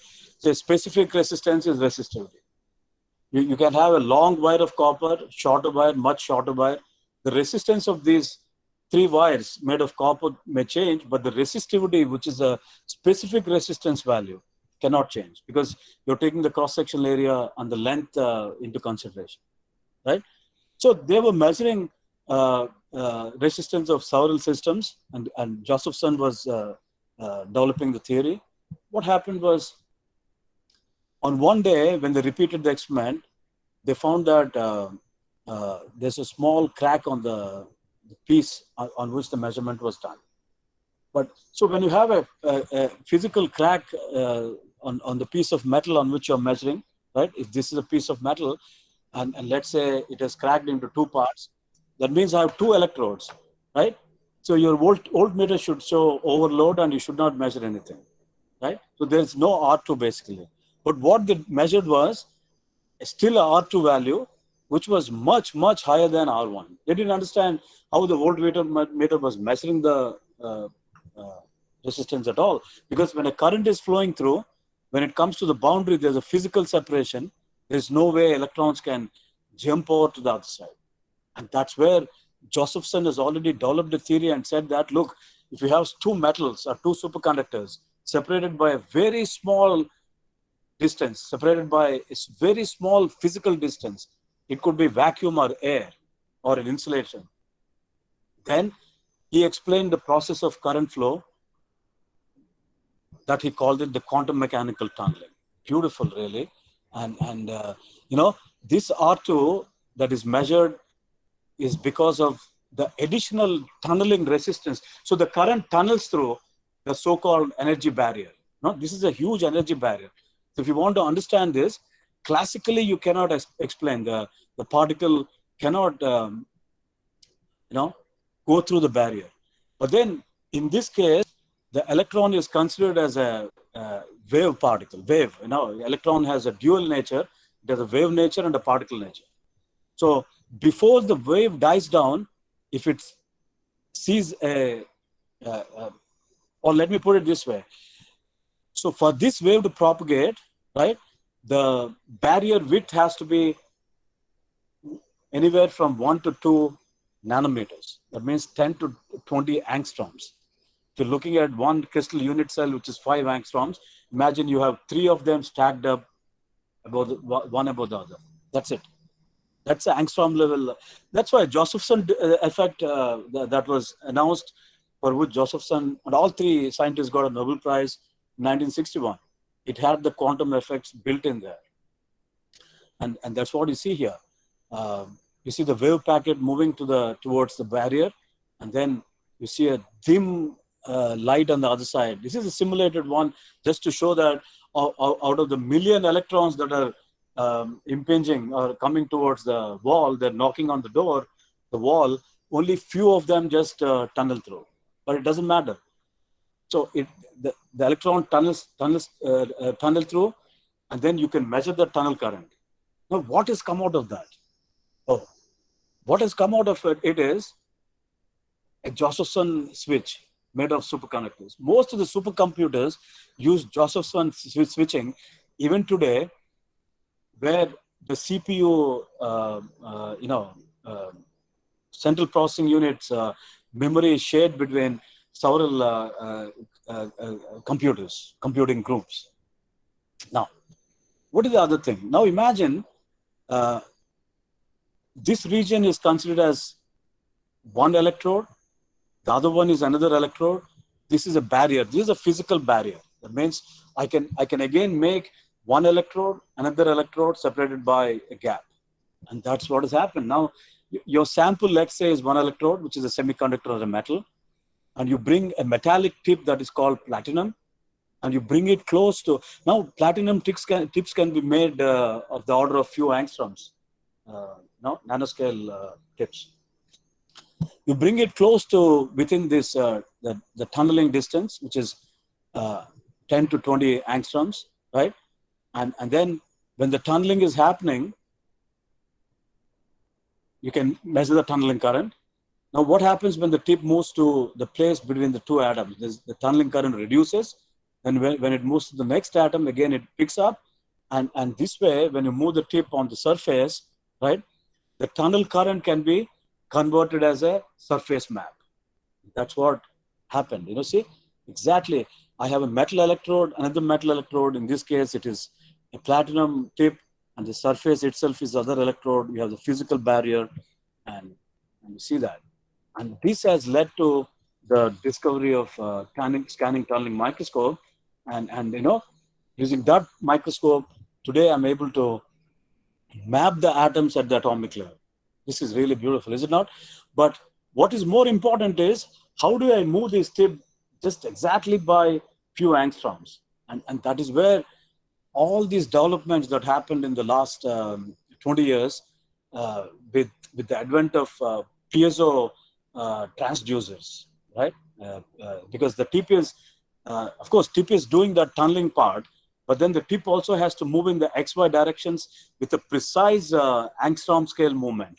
And that can be achieved by today with this, it is attached to a piezo tripod, and with a given voltage, you can push the tip by just a few angstroms. Thereby, it can move exactly in atomic scale dimensions, and it can imagine if the tip is moving by 100 angstroms, you won't get the resolution. You see, what goes in there is, again, the simple physics principle of quantum mechanical tunneling, electrical. Yeah. You need to reduce Hello. the noise levels, and then the conversion of the tunnel current into image processing. Yeah, that's what it is. See that? You see again, starting from a simple discovery from theoretical findings of Josephson and constructing a unit called scanning tunneling microscope. This has completely changed the way we are doing nanoscience today. Okay. Now, 1 minute. Now I'll go to some certain applications. Okay. I'll skip some of these slides. Yeah. So we to create those multi-layers, right? We use a technique called laser deposition, where I use a powerful laser that impinges on a polycrystalline target. Professor Pinto is an expert in it. I worked in his lab more than 25 years ago, and my first PLD experiments I did in TIFR when in his group. Today we can use PLD. It's just a matter of choosing the right temperature, substrate, and fine tuning all these parameters to get extremely smooth films required for heterostructure growth. I can tune the parameters to get quantum dots, one-dimensional nanorods, flexible PZT thin films for MEMS applications and energy harvesting, and we can even make graphene using PLD. Such a versatile technique it is for especially for oxide materials. So now I'll take you through a series of interesting applications that we're looking at, nanoscale materials. First is a quick comparison of zinc oxide and gallium nitride. Gallium nitride is the material used for making the blue LED, right? The elusive blue LED, and of course now the technology is there. You get white light emission.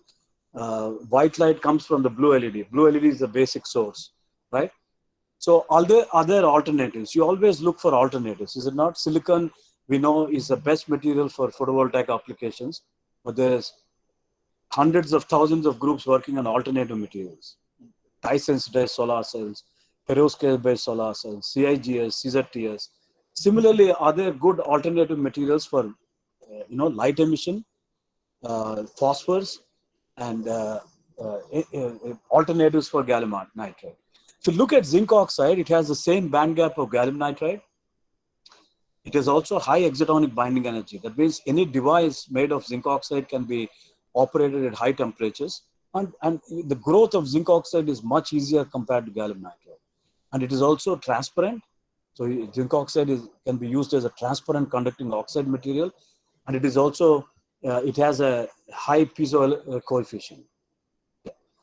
So, of course, the problem with zinc oxide is you cannot make it into a P-type semiconductor. That is still a problem. But I think one day that problem also will be solved, and one will be able to make all zinc oxide PN junctions, giving rise to light emission. But what we did was we grew these zinc oxide N-type layers with PLD. And when we did the transmission electron microscopy, what you see is, perfect crystallinity on these rods. So and then with a aspect ratio of UV to visible aspect ratio of about 3.1, which is good for device applications. So then we grew these layers on alumina, and we physically brought in a P-GaN. Because you don't have a good P zinc oxide. Ideally, if you have it, you have a zinc oxide based PN junction. But this is just to test if zinc oxide emits light or not. So when P-GaN is brought close to N zinc oxide, what happens? We see UV emission, which we can detect, and I can ascertain that UV emission is there. And then we develop the phosphor to convert that UV into white light. And what we see, surprisingly, is that UV emission, using the nanophosphor that we developed, it converts that UV into white light, and which shows that zinc oxide indeed can be a useful material for white LED applications. Okay. Now, we also see zinc oxide in a different form for whispering gallery mode emission. It's again a very exciting stuff where if you take these microspheres, micro cavities of zinc oxide, and then you incident light on the cavity, what happens is this light, due to this internal reflections, it especially when you have a circular geometry, it goes around and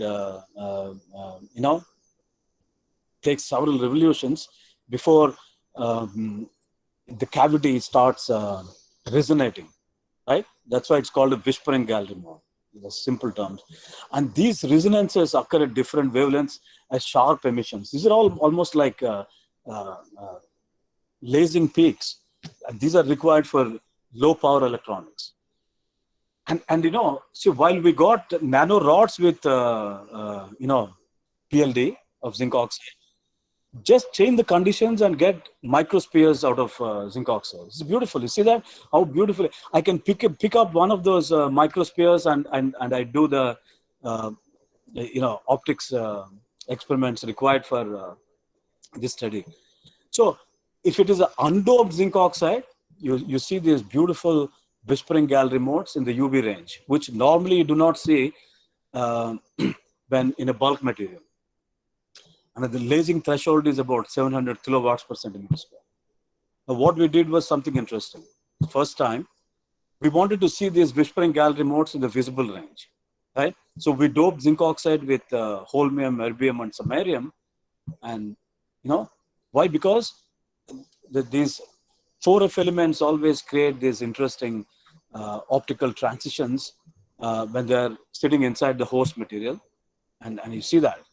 And all of them create those additional absorption levels inside the forbidden gap of the host material with the zinc oxide. With these elements sitting inside as dopants, right, we start seeing these whispering gallery modes, some of them with powerful, very narrow emissions in the visible range, right? This is probably for the first time in zinc oxide, visible light emission whispering gallery modes was observed, right? Okay.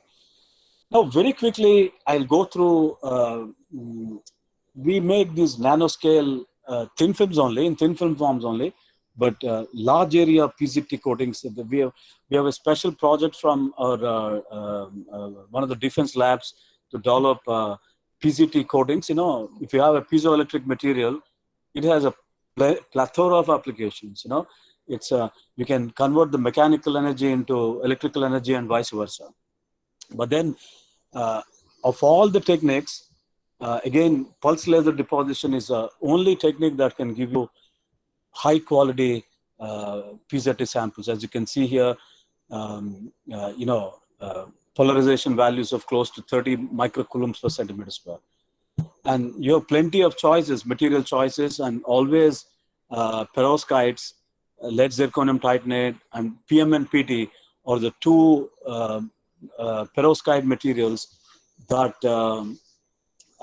give rise to the highest piezo coefficient. So for any of these energy harvesting applications, these two materials, PZT and PMNPT, are the best. But the question is, can we have non-lead containing compounds? Yes, there is a solution. We're also working on KNN type of systems where there is no lead involved there. But of course, the piezo coefficients of non-lead containing compounds is not as high as what you get in PZT and PMNPT. But for energy harvesting, there's nothing to beat PZT and PMNPT. Many applications, MEMS, you can make pyroelectric sensors and DRAMs, of course, and surface acoustic wave devices, and so on. Yeah. So for one of the defense labs, we have developed these large 2-inch wafers, that are used for the fabrication of underwater sonar devices. These are real high quality thin films of PZT developed by pulse laser deposition. No other technique can give you such high quality thin films. And you see that this is just a, yeah, this is a underwater hydrophone demonstrated by the defense labs. The performance is much better than what you see get using the regular bulk components. And we have also shown the energy harvesting using just a flexible PZT PMMA composite. You see that with the power that is generated by flexing this composite, you can even light up a LED, blue LED. Okay.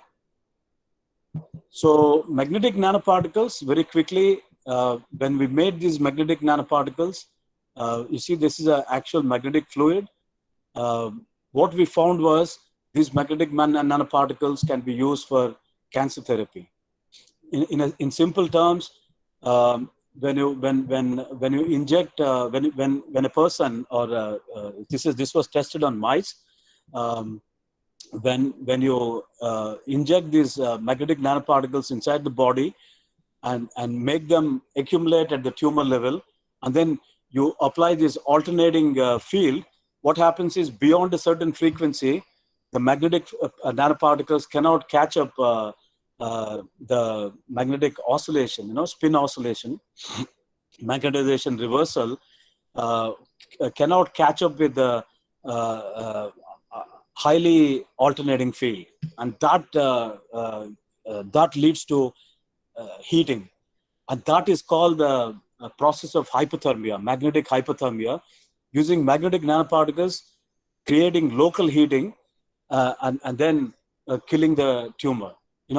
I think this was tested. Our particles were tested by a biomedical research center very successfully, and then the medical fraternity says that in another few years, magnetic hypothermia could partly replace the very painful chemotherapy that has lots of side effects. And what we also show is,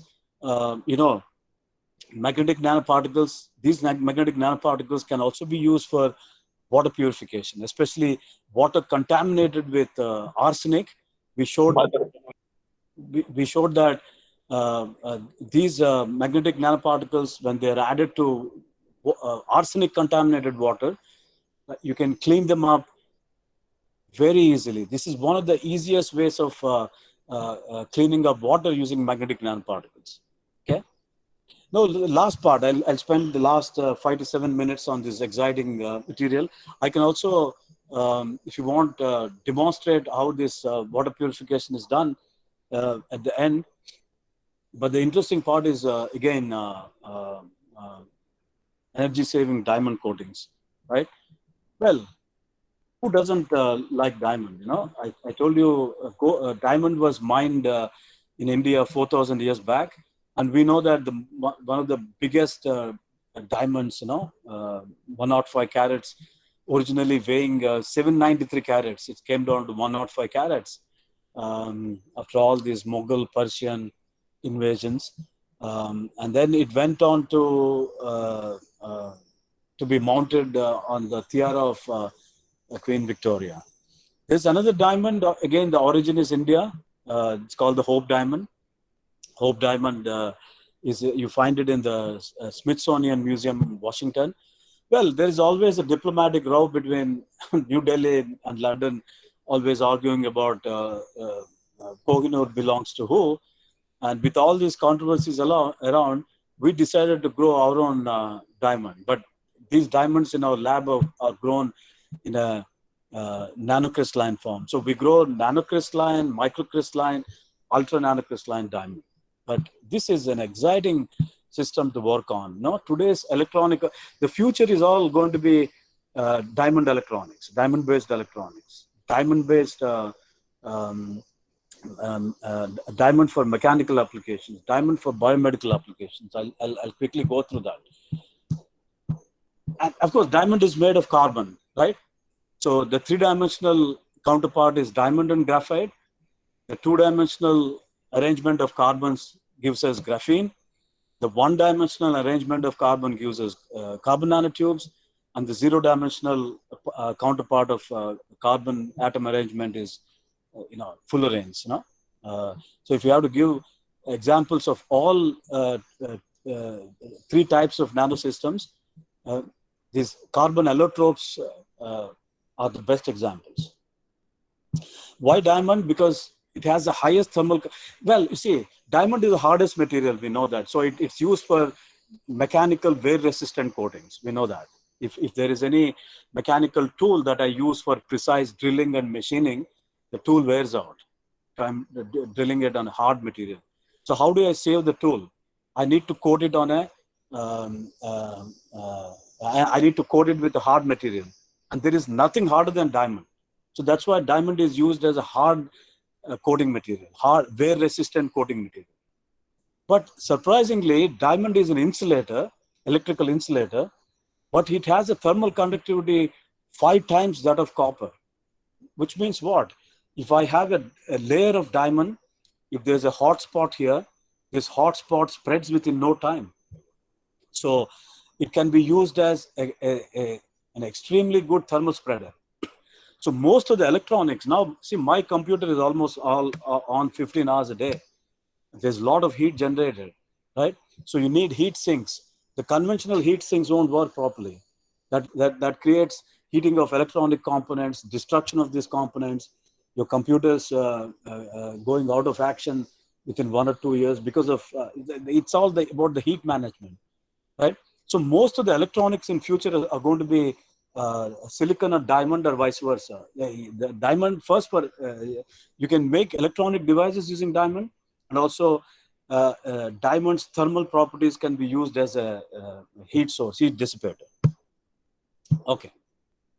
Hard coatings, I mentioned this to you, thermal spreaders, SAW devices, and the physics part of diamond, doping diamond, where I create, I replace carbon by nitrogen. I create NV centers, and these NV centers can be used to make qubits, quantum bits for quantum computing. That's again a very fascinating area. I can't go into the details now. But then, so we started this work to deal with some industrial needs in Chennai. We were very successful. As you can see here, all these tubes, the end mills that are used for machining. We developed the diamond coating technology using which the life of the mechanical life of the machine tools improves by almost 15 times. That's so based on this, we got several awards. I'll come to that. But so we grow diamond in our lab regularly. It's a chemical vapor deposition process. It's a little complex process where you need very high temperatures of the order of 2,300 degrees centigrade. And then tungsten wires are used to create such high temperatures, and then diamond forms, and even on large area wafers, uniform coatings can be obtained, right? That's a unit that we use. You can coat in one shot on a large number of tools, or even a big silicon wafer. Yeah, that's not a problem. Yeah. So this is just to show that all the diamond crystallites form, and they all agglomerate, giving rise to a continuous diamond layer. I can control the particle size all the way from micron size to nanoparticle size to ultra nanocrystalline diamond, where I get very smooth films because the particle sizes are of the order of 5 to 20 nanometers. Okay. See the applications, we learn a lot. Every day we are learning. You can make optical windows. Diamond coatings are also required to save satellites. See, satellites are powered with solar panels, right? And these solar panels are, they have to last for 20, 25 years. But what happens is these satellites, which are 100, 150 to 400 kilometers above the ground level, right? They're continuously bombarded by external radiation like X-rays and gamma rays. So any material bombarded with high energy radiation loses its properties because you knock off atoms. So the performance of these photovoltaics decreases. So how do you save it? You can't replace the solar panels quite often on the the satellites or space stations. So the best way is to have a coating. The solution is diamond coating that allows visible light but cuts off all the high energy radiation. So it can be used as a radiation resistant window. You can make SAW devices, thermal barriers. We also use diamond electrode. This is again, we have incubated a company in our research park. I think by next year we get a product out where we use diamond for water purification. Water contaminated with industrial waste, pharmaceutical waste can be treated with diamond electrodes. It's unbelievable. And diamond also for biomedical applications. We work closely with medical fraternity here. We have a well-known dentist. What was found was the dental implants are basically made of titanium, which is also biocompatible, but they still have some bacteria accumulating once the implant is inside the bone. But then what we found was when diamond is coated, diamond is biocompatible. When diamond is coated on these body implants, right, there is no infection found even after 3 months, right? You see the number of applications for one single system. Yes, I've already mentioned about these mechanical applications, right? Of any type of tool can be coated using the CVD process. And yeah, I think this is another important thing. This should have come first. See, it's all about dry machining. You know, when you're machining a component, there's a lot of heat generated there, and to take the heat away, dissipate the heat away, you know, cutting fluid is used. You know, studies show that 2 billion gallons of cutting fluid is used, and where is all this fluid glowing? It is contaminating our drinking water. So now it's all about banning that cutting fluid, go for dry machining. And the dry machining is possible only with a coating like diamond, because smooth diamond coatings can also act as lubricants. And of course, by virtue of the high thermal conductivity of diamond, you can take the heat away. Right? Right. Now, diamond films for micro machine MEMS applications. This is going to be the next decade. You'll see a lot of diamond-based products coming out, electronic devices, micro actuators. You know, because diamond is mechanically very hard. Normal devices made of silicon, they break off, especially in MEMS devices, right? So diamond-based RF MEMS, diamond with aluminum nitride, for a lot of for 5G technology. I mean, the number of applications is just unbelievable and amazing. Yeah, yeah. We received the Prime Minister's DRDO's challenge 2 years back. You know, Day to Dream for the technology we indigenously developed in our group, and we also incubate a company on diamond coatings. One of the products that we're going to come out with is, you know, for the real societal application. That is a product where normal water can be used as a fluid to sanitize surfaces. No, imagine you just have to refill water, and that sanitizes. That is sufficient to sanitize surfaces. We're doing some initial tests, and these initial tests are very successful. Yeah, I'll skip that part because doping also can make diamond superconducting. This is amazing. Just replace a large number of carbon atoms by boron, just as the way you dope silicon by boron, right? Boron replacing carbon at certain concentration, it makes this insulating diamond superconducting. And these superconducting diamond thin films again have a lot of applications in quantum interface circuits, right? This is again something like a next generation application, right? And also I told you the big thing is quantum computing with the nitrogen doped diamond, right?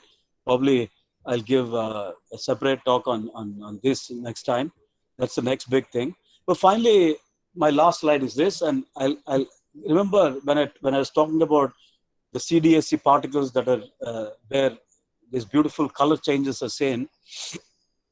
That's a beautiful example of quantum particles, band gap tuning. The band gap variations lead to color changes. But then this was the picture I took when I was a postdoc in France in the 90s. This is a stained glass picture in the famous Notre Dame Church in Paris. You go to any church in Europe and anywhere, even in India, these churches have these beautiful stained glasses, right? And especially the Notre Dame Church has been there since 350 years. If you look at the history, the stained glass windows are there since 350 years. How did the color survive all these years? Right? This is the amazing question I had in mind. And you know, most of the scientists had that in mind. And these colors never fade. Huh? So non-destructive experiments were done because they can't take a piece out of it to do an experiment. So what the non-destructive experiments revealed was something very interesting. They found that all these colors come from silver and gold nanoparticles. So 350 years back, people, without knowing that they were actually using nanoparticles, they could make use of those nanoparticles to create those colors. And you see that. Now, this is, of course, an old black and white picture of Faraday giving a public lecture in 1856. In those days, scientists used to give public lectures, and the kings also used to attend those lectures. No, this is King Prince Albert sitting there listening to the lecture. So what Faraday did was, before the experiment, before the talk lecture, he wanted to demonstrate the colloids he was making with halides, basically silver and gold halide. Basically you get these nanoparticles with these halides. You make a halide colloid, and you dip a piece of glass, and you dry it. It has some color. So what he found was, the next day when he wanted to demonstrate the gold halide that he used, it showed this color, right? So he was surprised to see that color, and this color, then later he said that he got 3-4 different shades of colors, and then he said that, look, these colors probably depend on the scattering that is happening from the particles of the colloids that settle down on the surface of that glass slide. It's exactly the same. So these are tiny gold particles giving rise to that pink color, which actually were used in the stained glasses. Now, with different concentrations, different particle sizes, different scattering, you can also see these stained glasses. They show these colors when light is shining from the other side, otherwise not. It's exactly the same thing. So he explained it based on the scattering mechanisms that were known at that time. Later, it could also be explained through the well-known me scattering, etc. And then you see, my point is, this is amazing. Nanoparticles were used by people who built these stained glasses without knowing that these are actually nanoparticles. A scientist like Faraday could talk about the different colors that could be generated with silver colloids, right? So sometimes what we do is, as we say, it's like a old wine in a new bottle, So it's like knowing today's science through all that has already been known and talked about. So my suggestion always to young researchers is, in whatever project or whatever topic you're doing your research on, it's always important to go back and look at the history. Right? Go back at the source for the topic that you're working on. To refer to the original work is always important, right? Right. So so this slide was used in his lecture on gold, was presented to Prince Albert with the signature of I think Faraday on it, and then that is beautiful for me. This is scientific curiosity at its best. So thank you. I'll stop there. Thank you very much.